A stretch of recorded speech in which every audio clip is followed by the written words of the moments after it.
So the the beginning now is like almost 8 years ago, in 2013, when at the time we had this idea to make an activist manual, like a how-to guide to put up a protest.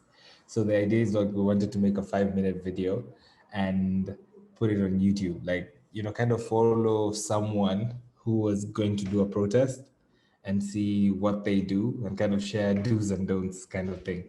So at the time, Boniface was the biggest, most flamboyant, notorious, symbolic activist that was there in Kenya. So we approached him to do this short video, and he was like, "Yes, let's do this."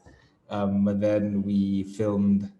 We started filming one protest, and then we filmed another protest, and then we filmed another protest, and then it kind of became apparent that there's so much more to the work that activists do that's behind the scenes, and there's also so much conversations about family and how their work impacts their family. So over time, and it just ended up becoming this story about how people engage with the question of love, like the question of love for your family and love for your country. Like how do you merge or engage in these two spaces?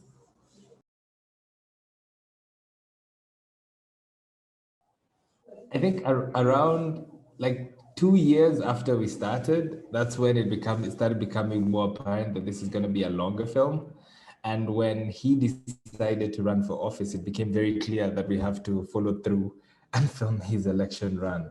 But again, at the same time, when his family, particularly his wife, agreed to kind of share her story and her side of experience in the narrative, kind of also just changed the dynamic of the film and the story, because it became something more personal and kind of really give a much greater depth of what sacrifice looks like.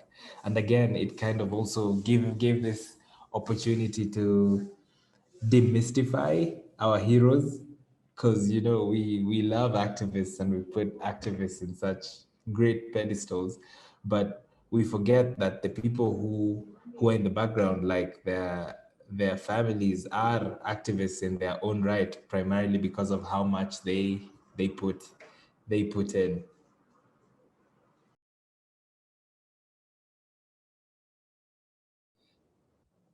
So what happened that was really interesting was, um I had to develop a different relationship with everyone in the family.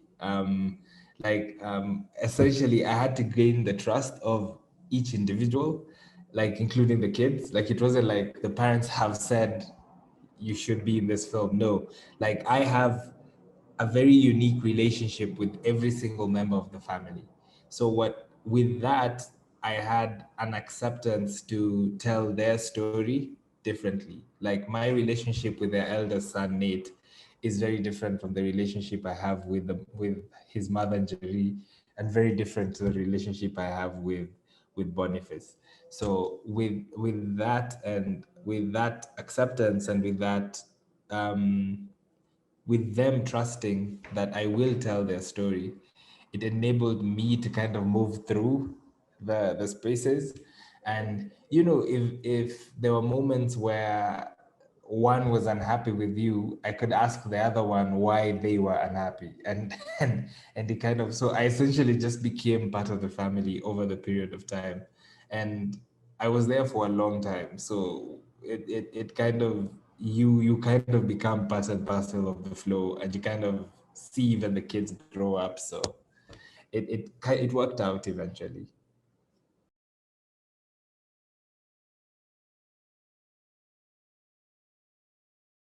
There's interesting enough is, Boniface and I had in the beginning, I think when we met and we started having, we engaged a bit more as we were filming, because in the beginning we didn't think we were going to be there for that long.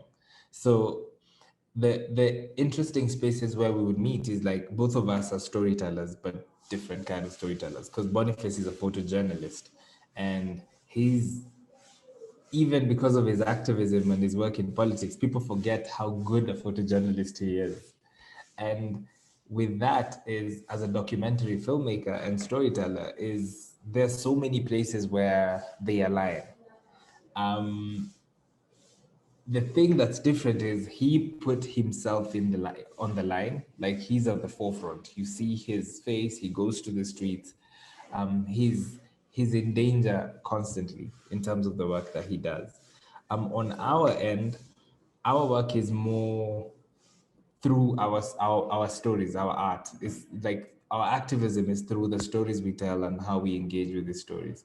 So the influence and impact being making the film, of course, is pushing the envelope in the kinds of stories that we tell and the kind of stories that we present to audiences. And the thing that where Softie is special in many ways, it's one of the first times with which we reflect the reality of our audiences to themselves, in this case, a Kenyan audience.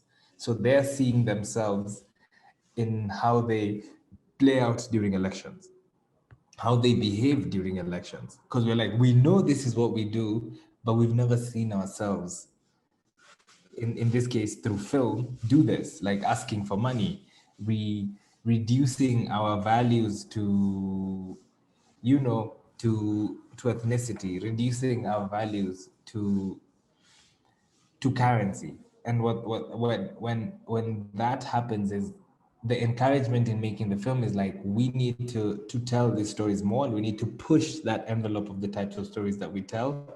And what that has done at this moment, and the kind of films I'm working on or being a part of, is trying to push that envelope and trying to just get a lot more of our own stories being shared to the audiences, for them to see themselves and for them to reflect and hopefully change or make different decisions in how we move forward as countries.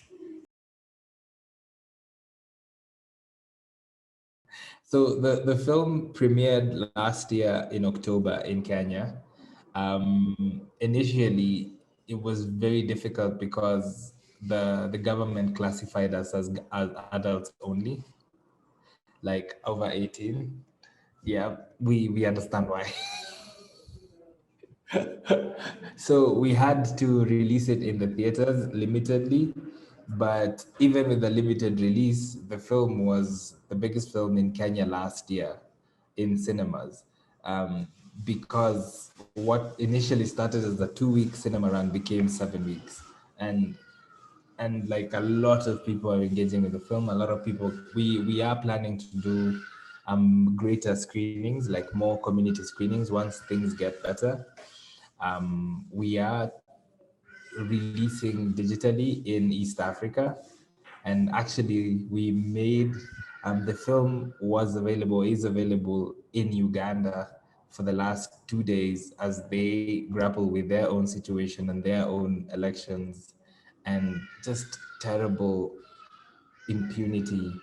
And so the idea of, like, the tenet of the why we made the film in the first place was for people to engage, reflect, and make different choices. So we are kind of, it's so amazing the reactions we've got, but we have to keep getting it out there to a lot more people to watch it. Keep the power.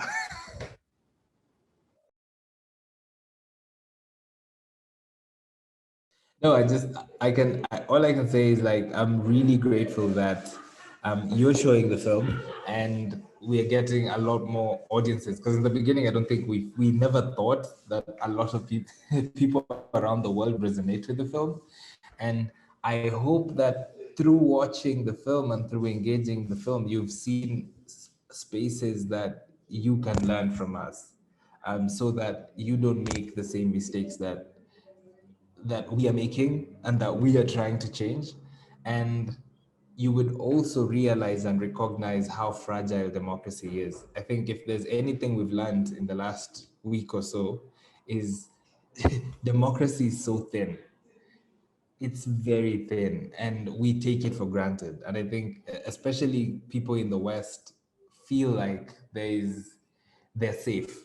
Like but we've learned it can just switch in the flick of a button. And all of a sudden, we are scrambling to be like, oh, what went wrong? And that kind of thing. But what we're trying to say is like, we've been living this experience. We have a lot to share about what we are going through. And perhaps together, if we listen to each other, we can find those solutions, and we can make a better world. And there has to be that hope that we can do something. So that's what I want to add.